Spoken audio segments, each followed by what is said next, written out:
जो पचा लेगा वो खा लेगा, और जो पचा नहीं पाएगा अगर वो खा भी लेगा तो उगल देगा। जिसके मुंह में दांत हैं वो चबाएगा, और जिसके मुंह में दांत नहीं है वो सटकेगा और लेटरिन में सुबह वैसे का वैसा ही निकाल देगा।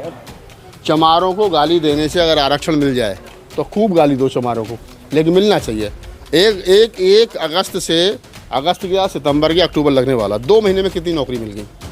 2 साल बाद ही यहीं खड़े होकर के बात करेंगे। मुझे दांत नहीं है, लिहाजा दिक्कत हो जाएगी। वो हमारे जो छोटे भाई हैं उनके मसूड़े छिल जाएंगे। तो सरकार से मेरी अपील है कि पहले उन लोगों के दांत लगवा जाएं जो लोग ये कह रहे हैं कि ये बड़े वाले ज़्यादा खा गए अखरोट, हमें कम मिले। अगर उनको भी अखरोट खाने हैं तो वो पहले दांत लगवाएं। सरकार को चाहिए कि वो दांत लगवाएं उनके, तब अखरोट खाएं। ये जो जातियाँ हैं, क्या गारंटी है कि कल को ये नहीं कहेंगे कि वाल्मीकि खा गए? कल को वो भी तो कहेंगे ना कि वो खा गए। तो ऐसा नहीं है कि कौन खा गया। अरे भाई 10 किलो लड्डू एक जगह रखें, ये इन लोगों के लिए रखें, आओ और खाओ। अब तुम इनमें पूरे भारत में एक लोकसभा क्षेत्र ऐसा बता दो जहां वाल्मीकि समाज चुनाव हराने और जिताने की स्थिति में हो। उसकी संख्या इतनी कहीं हो वाल्मीकि समाज की कि वो किसी को चुनाव जिता दे या किसी को चुनाव हरा दे। सुप्रीम कोर्ट का फैसला है, उस पर देखा जा रहा है जो पीछे जातियां रह गई वो कम बोल रही है, लेकिन जो सबसे ज्यादा जातियां हैं वो एक जाति सबसे ज्यादा टारगेट कर रही है, सिर्फ चमार जाति को, जाटव समाज को, जो वाल्मीकि समाज अक्सर कहता हुआ नजर आता है कि बड़ा भाई है, कहीं ना कहीं हमारा आरक्षण खाकर बैठा चमार। जिसको पचाना आएगा वो खाना जानेगा। बात समझ में आई? जो पचा लेगा वो खा लेगा, और जो पचा नहीं पाएगा अगर वो खा भी लेगा तो उगल देगा। जिसके मुंह में दांत हैं वो चबाएगा, और जिसके मुंह में दांत नहीं है वो सटकेगा और लेटरिन में सुबह वैसे का वैसा ही निकाल देगा। तो मेरा कहने का मतलब ये है कि जो लोग ये कह रहे हैं कि जाटव चमार खा गए, तो आरक्षण कोई गोलगप्पा तो था नहीं जो मुंह में रख लिया और खा लिया। जाटव, चमार, महार, पासी, मीणा, ये 4-5 जाति बड़ी जाति है शेड्यूल कास्ट की। और जो लोग ये कह रहे हैं कि ये खा गए, तो मैं उनको जानकारी के लिए बता दूं, ये खा नहीं गए, ये खाने लायक थे तो खा गए। आप लोग खाने लायक नहीं थे तो आपने नहीं खाया। अखरोट खाने के लिए दांतों की ज़रूरत पड़ती है, मसूड़ों से कभी अखरोट नहीं खाए जाते। अगर आपके मसूड़े हैं और आप अगर अखरोट खाना चाहते हैं तो मेरी आपसे अपील है कि पहले आप दांत लगवाएं, तब अखरोट खाएंगे। अगर अखरोट खाएंगे बिना दांत लगवाए तो आपके मसूड़े छिल जाएंगे, जख्म हो जाएंगे, दिक्कत हो जाएगी। तो पहले जिन लोगों ने अखरोट खा लिए हैं, मतलब जिनके पहले से ही दांत है ऑलरेडी, तो वो और लोगों में जिनके दांत नहीं है वो लगवा ही सकते क्या? उन लोगों के मसूड़े जिन लोगों को अखरोट खाने हैं, अखरोट बोले तो आरक्षण, जिन लोगों को अखरोट खाने हैं उन लोगों को चाहिए कि वो दांत लगवाएं पहले। और अगर दांत बिना लगवाए वो अखरोट खाएंगे तो मसूड़े छिल जाएंगे, दिक्कत होगी। और जो सरकार कह रही है कि नहीं ये दांत वाले ज़्यादा खा गए हैं, इनको मत दो, जिनके दांत नहीं है इन्हें दो, तो मेरी सरकार से भी अपील है कि वो पहले कम से कम उनके दांत लगवाए जिनको वो खिलाना चाहती है। नहीं तो मुझे लग रहा है कि सरकार गुमराह कर रही है। जिन लोगों को वो अखरोट खिलाना चाह रही है उनके दांत नहीं हैं, लिहाजा दिक्कत हो जाएगी। वो हमारे जो छोटे भाई हैं उनके मसूड़े छिल जाएंगे। तो सरकार से मेरी अपील है कि पहले उन लोगों के दांत लगवा जाएँ जो लोग ये कह रहे हैं कि ये बड़े वाले ज़्यादा खा गए अखरोट, हमें कम मिले। अगर उनको भी अखरोट खाने हैं तो वो पहले दांत लगवाएं। सरकार को चाहिए कि वो दांत लगवाएं उनके, तब अखरोट खाएं। वाल्मीकि समाज कह रहा है कि निरंतर हमारे को हरियाणा में आरक्षण मिला, उसका लाभ हुआ, चमार जब वर्गीकरण हुआ तो अब यहाँ पर वर्गीकरण हो रहा तो बड़े भाई को दिक्कत क्या है? अरे भाई हम तो कह रहे हैं ना, बैकलॉग जितना है शेड्यूल कास्ट का, SC ST का, सारे में वाल्मीकि समाज भर दो। सरकार भरे तो सही। हम तो कह रहे हैं कि जितनी वैकेंसी सरकार निकाल रही है उसमें भरे तो सही। सरकार के पास नौकरी नहीं, सरकार के पास सिस्टम नहीं। सरकार जिस बात को कह रही है कि आप जो है वो हम आपको आरक्षण देंगे, तो मैं कह रहा हूँ कि आरक्षण बचा कहाँ है? अरे भाई सरकार रोज़ तो निजी क्षेत्र सरकारी संस्थानों को बेच रही है। सरकार के पास नौकरी नहीं और निजी क्षेत्र में आरक्षण नहीं, तो ये क्या नहीं गुदगुदा देने वाला एक वो है कि हम आपको देंगे, मिलेगा किसी को कुछ नहीं। ये खामोखा जुतरम पैजरम हो रही है। ना तो चमारों को जाटवों को छिन रहा है, ना वाल्मीकि और अन्य जातियों को मिल रहा है। ये क्या, ये गुदगुदाने वाले काम चल रहा है। भले ही ना मिले, लेकिन वो बार बार निरंतर यही कहते नजर आ रहे हैं कि जब से वर्गीकरण का फैसला आया चमारों के पेट में गुड़गुड़ हो रही है। हम सबसे ज्यादा चमारों को हो रहा है। अरे भाई चमारों को, महारों को, पासवानों को, मीणाओं को क्यों दर्द होगा? देखो मैं कह रहा हूँ कि 100% आरक्षण इस देश के अंदर लागू कर दो। जिस समाज की जितनी संख्या है उसको उतना आरक्षण दो। अच्छा एक बात और कह रहा हूँ, वाल्मीकि समाज जो बार बार हमारा जो इस बात को कह रहा है कि हमको वर्गीकरण करके हमें हमारा हिस्सा दिया जाए। कल को इस बात की क्या गारंटी है कि जो वाल्मीकियों से पीछे की जाती हैं, चाहे वो सपेरा है, चाहे वो नट है, चाहे वो कंजर है, चाहे वो मोड़ घाची है, चाहे वो गड़िया लोहार गाड़िया लोहार है, ये जो जातियाँ हैं, क्या गारंटी है कि कल को ये नहीं कहेंगे कि वाल्मीकि खा गए? कल को वो भी तो कहेंगे ना क्या वो खा गए। तो ऐसा नहीं है कि कौन खा गया। अरे भाई 10 किलो लड्डू एक जगह रखें, ये लोगों के लिए रखें, आओ और खाओ। अब तुम इनमें से कहो कि नहीं हमारे लिए 4 लड्डू अलग उठा कर रख दो, वो खाए नहीं जाएंगे, सड़ जाएंगे, या फिर उनको छीन कर ले जाएगा।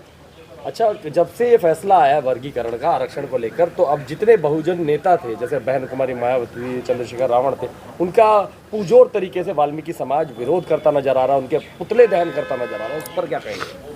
ना समझी कहूँगा मैं तो। अगर इस प्रकार के तुम अपने ही लोगों के नेताओं के अगर पुतले जलाओगे तो लड़ना तो चाहिए था तुमको, मनुवाद से लड़ना चाहिए था, ब्राह्मणवाद से लड़ना चाहिए था, सिस्टम से। अब तुम लड़ रहे हो मायावती और चंद्रशेखर से, ना तो वो आरक्षण देने वाले में ना छीनने वाले में। अगर किसी आदमी ने ये कह दिया कि भाई मैं वर्गीकरण के खिलाफ हूँ, जब इस देश के अंदर 10% सवर्णों को आरक्षण अलग से मिल सकता है, सरकार को लगता है कि ये लोग पीछे रह गए हैं, तो उनको 10% अलग से और दे दो यार, कौन सी आफत आ रही है? स्पेशल लिख के दो ना आप। एक तरफ बहन जी जाती है, 25 तारीख को बहन जी की रैली होती है, 23 तारीख को एक बड़ा सम्मेलन होता है वाल्मीकि समाज का, और वो कहते हैं कि इसके अंदर 35 जातियां हैं जो पिछड़ी हुई हैं, जो डीएससी समाज है वो सारा एकजुट हुआ है, और बड़े हॉल में वो चमारों को कोसते नजर आ रहे हैं। चमारों को गाली देने से अगर आरक्षण मिल जाए तो खूब गाली दो चमारों को, लेकिन मिलना चाहिए। एक अगस्त से, अगस्त गया, सितंबर गया, अक्टूबर लगने वाला, 2 महीने में कितनी नौकरी मिल गई? 2 साल बाद ही यहीं खड़े होकर के बात करेंगे। मुझे बताना वर्गीकरण से कितना फायदा हो, कितना नुकसान। अच्छा, बार बार वो लगातार ये कहते हैं, बहन कुमारी मायावती चमारों की नेता, उन्होंने हमेशा ये चमारों ने हमारा इस्तेमाल कर वोट बैंक लिया, सत्ता में आए, चाचा और मुख्यमंत्री बने। मुझे पूरे भारत में एक लोकसभा क्षेत्र ऐसा बता दो जहां वाल्मीकि समाज चुनाव हराने और जिताने की स्थिति में हो। उसकी संख्या इतनी कहीं हो वाल्मीकि समाज की कि वो किसी को चुनाव जिता दे या किसी को चुनाव हरा दे। वाल्मीकि समाज ज़्यादातर महानगरों में है, गांव देहात में उनके घर कहीं 2, कहीं 4, कहीं 6 हैं, किसी लोकसभा में 4000, किसी में 10,000, ऐसे इनकी संख्या है। तो ये कहना अरे तुम हमारे भाई दलित समाज हरा जिता सकता, लेकिन वाल्मीकि समाज किसी को जिता दे हरा दे, ये संभव नहीं है। जब से सुप्रीम कोर्ट का फैसला आया है, कहीं ना कहीं देखा जाए जो वाल्मीकि समाज अक्सर बड़ा भाई बोलता हुआ नजर आता था, जाटव समाज को, चमार समाज को, वही नफरत करता हुआ नजर आ रहा है, और अब तो जूतों और चप्पलों की बात शुरू हो गई है। ओहो, ये जो सवर्ण मानसिकता के लोग हैं इस देश में, वो यही चाहते थे कि ये हो। जो पिछले दिनों जाटव, चमार, महार, कुरील, पासी, अहिरवार, दोहरे और मीणाओं की जो एकाकी बनी थी, जो दलित समाज इकट्ठा हो रहा था, हम तो 85% बहुजन समाज की बात कर रहे थे। यहाँ तो चमार और भंगियों में जूता, वाल्मीकियों में जूता बाजने लग गया, यहाँ तो जाटव और वाल्मीकियों में जूता बाजने लग गया। क्यों? क्योंकि मनुवादी यही चाहते थे इनमें जूता बाजना चाहिए। कभी तुमने देखा है कि ये कहा हो सवर्णों ने कि ब्राह्मण ज़्यादा आरक्षण खा के ठाकुरों को कम मिला है या बनियों को कम मिला है? देखा कभी? नहीं ना। सारे वही खा रहे हैं, सारा वही खा रहे हैं। उनको पता है कि सब जो सुप्रीम कोर्ट में है, इसमें 31 जज हैं, 31 में से 28 ब्राह्मण, कभी ठाकुर नहीं कहता। आज़ाद भारत में किसी भी ठाकुर को भारत रत्न नहीं मिला, लेकिन कभी भी किसी ठाकुर ने कहा कि हमें भारत रत्न नहीं मिला, ब्राह्मणों को क्यों मिले? क्योंकि उनको पता है भाईचारा है, उनको पता है हम ये कर रहे हैं तो तुम ये कर रहे हो। तो जो लोग हमें लड़ा रहे हैं वो अपनी कहीं ना कहीं सफल हुई है। कहीं ना कहीं अगर देखा जाए, बाबा साहब ने उस वक्त ये आरक्षण जो हमें दिया गया था, बड़ी मुश्किलों से इस आरक्षण को देने में मतलब वो सफल हो पाए थे, लेकिन हम उस आरक्षण को बचाते हुए 10% अलग से आरक्षण नहीं मांग सकते क्या सरकार से? देखिए, पहली बात तो मैं आपको बता दूं कि बाबा साहब डॉक्टर अम्बेडकर ने कभी आरक्षण मांगा ही नहीं। बाबा साहब ने मांगा था पृथक निर्वाचक, और पृथक निर्वाचक के बदले में मिला हमको आरक्षण। अब आरक्षण जो बाबा साहब डॉक्टर अम्बेडकर दे गए वो भी हम बचा नहीं पा रहे हैं। 1995 और 96 में जब देश की आबादी 80 करोड़ थी, तब देश में शेड्यूल कास्ट, शेड्यूल ट्राइब के जो कर्मचारी हैं उनकी संख्या लगभग 47 लाख थी। आज देश की आबादी 150 करोड़ है और शेड्यूल कास्ट के SC ST सरकारी कर्मचारियों की संख्या लगभग 8 लाख है। जब जनसंख्या डबल हो गई तो नौकरी भी डबल होनी चाहिए थी। तो आज 1 करोड़ लोग नौकरी में होने चाहिए थे, लेकिन घट करके रह गए 7 लाख या 8 लाख। ये भी 2031 तक सब रिटायर हो लेंगे, सबके हाथ में कटोरा आ जाएगा, नौकरी नाम की कोई चीज़ बचेगी नहीं। और तुम अपना ये यहाँ वर्गीकरण पर खुश होते रहना और एक फ्रेम बना लेना आरक्षण का, और कहना कि आरक्षण कभी हुआ करता था। अगर देखा जाए वर्तमान स्थिति में, क्योंकि जो बार बार कहते हैं जाटव, चमार, इस तरीके से जो नाम लिया जाता है, लेकिन जो समाज को एक तरफ की बात कर रहे हैं, और बोलने तो जल्दी पूछ, 8 मिनट का हो गया? नहीं हुआ ना, रुको। इस वक्त अभी देखा जा रहा है कि जो वाल्मीकि समाज के पत्रकार है, कहीं ना कहीं हिंसा फैलाने का काम करते हुए नजर आ रहे हैं। देखिए, मैं इसको कह दूं, पत्रकार किसी जाति का नहीं होता है। विचारधारा का हो सकता है। अगर आप पत्रकार हैं तो आप बहुजन विचारधारा से प्रभावित होंगे। अगर आप पत्रकार हैं तो आप मनुवादी विचारधारा से प्रभावित होंगे।